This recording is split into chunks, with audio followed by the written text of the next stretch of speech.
Hi, I'm Rob, and in this Gems of War video, I'm going to give you my opinion on what is good and bad in the Soulforge this week, what's worth crafting, and what basically you should avoid. Anyway, a jumper cable walks into the bar, and the barman says to him, "I'll serve you, but don't start anything." Yep. Anyway, the weekly glory troop is Kobold Emissary. Interesting sounding troop this, a Goblin Naga. Creates 5 blue dragon gems, then either gains an extra turn or creates 3 more gems. This is actually going to be quite interesting on a blue team. It uses blue itself, so it can self-charge. Creating 5 blue dragon gems, I've done a video earlier on what they are if you've not seen that already. But then it gains an extra turn. If that does happen, then basically you can maybe match some of those gems which didn't automatically align maybe, or create 3 more gems. The only trouble is with this, if it creates the 3 more gems and still doesn't give you any alignment, then basically you could massively set up the other team regarding blue. So it can work for you, it can work against you, but in a team that uses mostly blue, and if you cast this at the right time with a lot of blue on the board, you will benefit from this more time than not. So I'm going to give that a okay but not spectacular 6 out of 10. But using that is the proof in the pudding. You have to actually have a go with it first, but I'm going to give it a okay quasi semi useful 6 out of 10.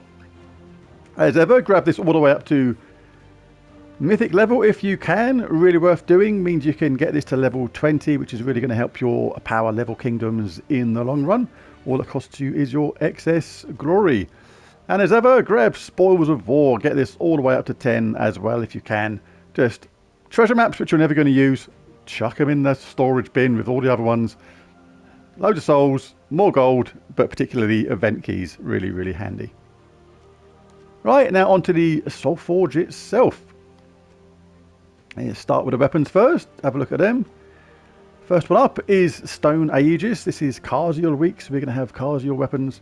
And this first one, all allies gain, looks like magic plus 2 armor. Also, all allies gain 8 attack and 2 mana for every enemy barrier. So that's okay, but basically that's quite situational to get the most out of that. You have to have enemies using barrier or benefiting from barrier to make the most of this weapon.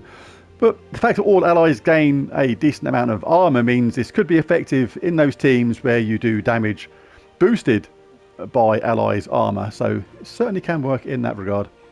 Grudge Keeper. Deal damage based on your magic to an enemy boosted by Carziel allies, so you need an all Carziel team to make the most of this.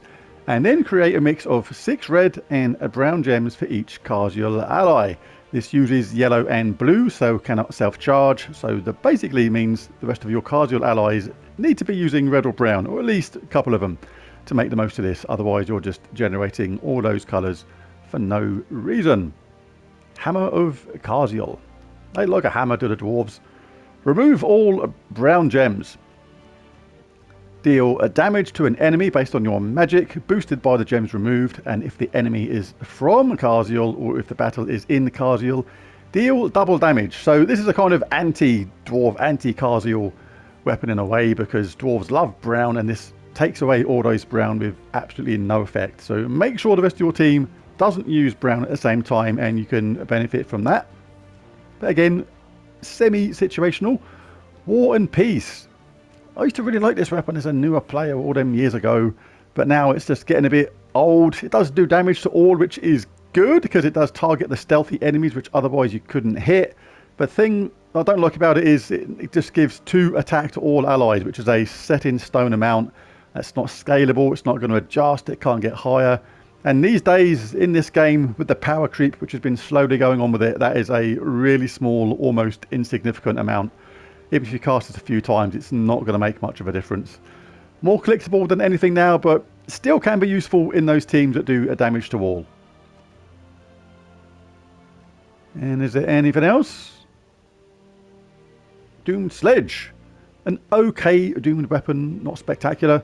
Deals heavy splash damage to an enemy plus 4 per tempering level. Stun all brown allies stun all brown enemies even, and cleanse all brown allies. Explode 4 gems. If the enemy has a doom, explode 3 more.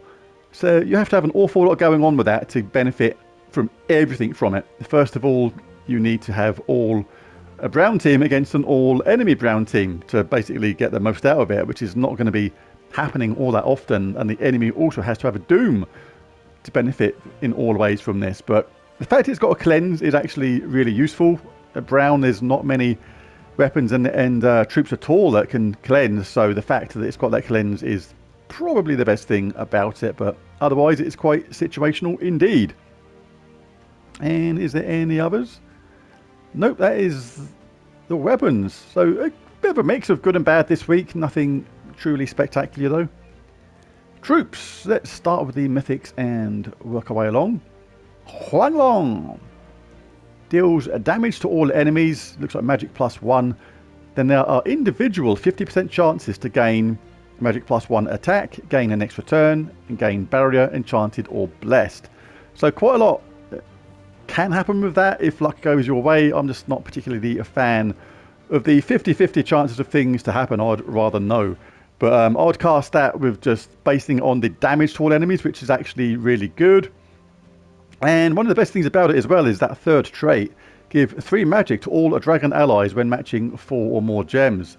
This is going to be really good with those new dragon gems we get, those super powerful new dragons. The fact this uses purple, yellow and blue means it's going to be a good mix with some of those other dragons.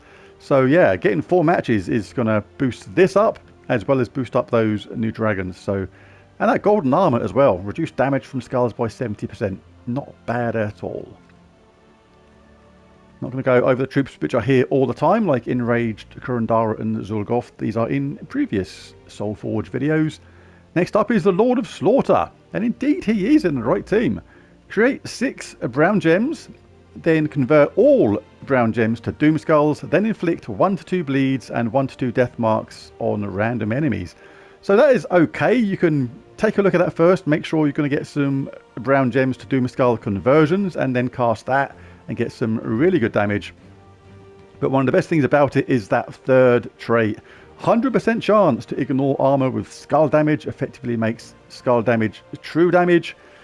And it's construct as well. This works really well with a Chalcedony where she creates a load of brown. You create a load of brown, makes that chance of converting those brown to skulls really high, as well as that when the skulls hit, you're going to get 100% chance to ignore armor with skull damage, which is amazing.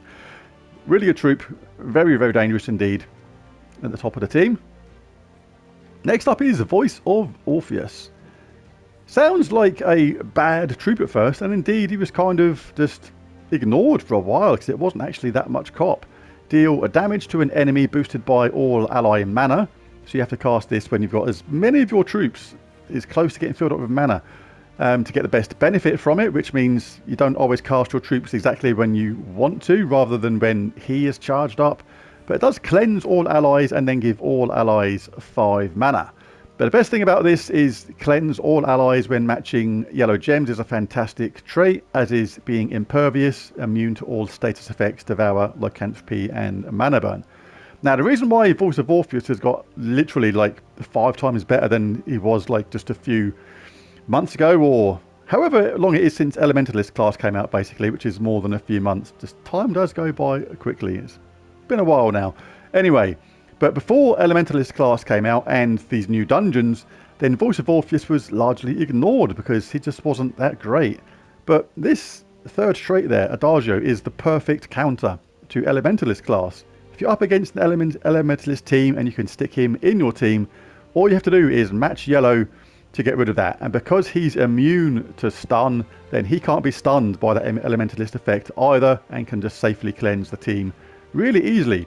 And I also have him in my dungeon team as well. He's part of my anti-dungeon team, because if you ever get those traits at the beginning or those enemy status effects which mess up your team, then all you got to do is match yellow and you are good to go. Cleansed, no more death marks, etc. and things like that. Really good for that, but the spell, not so much. Yasmin's Chosen. Yasmin's Chosen, if she's chosen some gloves, she's going to have some difficult, isn't she? Look at that. Like that's yeah, that's going to be hard to match some gloves for that when it gets cold in the winter. Anyway, deals scatter damage boosted by entangled enemies, then create 10 green gems. The boost on entangled enemies is going to be easy to get because she entangles a random enemy when matching green gems when you get that third trait, and gain 1 magic when an ally casts a spell. So particularly good against Skull based teams because all you have to do is match green and you've got a 1 in 4 chance of entangling that top troop, which means you're not going to be taking any skull damage. And obviously that scatter damage can be increased by the more troops that get entangled. So she does create 10 green gems as well, so can self-charge. So not bad, but not spectacular, but yeah, pretty good against skull-based teams. Now just quickly over the legendaries. Don't usually recommend crafting these because they turn up really easily, or a lot easier than mythics anyway, in various chests. We'll start with the top, Toluca. Scatter damage, and if there's a storm, deal triple damage. There are lots of traits where you can just generate a random storm or particular storm, and it basically is easy to get a storm if you want one. So basically you can triple that most of the time. That is a fairly decent troop. Quite like that. And deal 10 damage to a random enemy on 4 or 5 matches is pretty significant. Ursula deals scatter damage boosted by enraged allies. Enrage all allies and give them 6 attack is the spell, so scatter damage is okay, but the most useful thing about her probably is that all Urska allies start with 50% mana, so really good if you're in a Urska team and want a nice fast start. King Avalon. See this guy absolutely all the time. One of the best legendary troops out there simply because of that all elf allies start with 50% mana, as well as being immune to Mana Drain, Silence, Fairy Fire and Entangle. He deals damage to all enemies, boosted by Elf, Elemental and Beast allies, and summons a Forest of Thorn troop as well. So damage to all, has a summon, all allies start with 50% mana if you're Elf, and immune to Mana Drain as well is really, really good. See this guy all the time in the Life and Death and Arachnian Weaver teams, things like that. Really, really good. Like him a lot.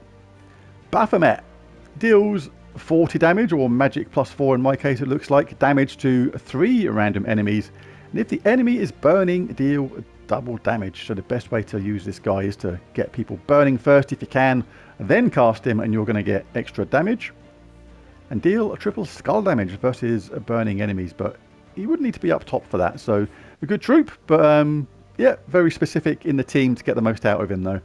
Well, there it is. Who's going to be my mythic of the week? Well, it's going to have to go to the Lord of Slaughter, really.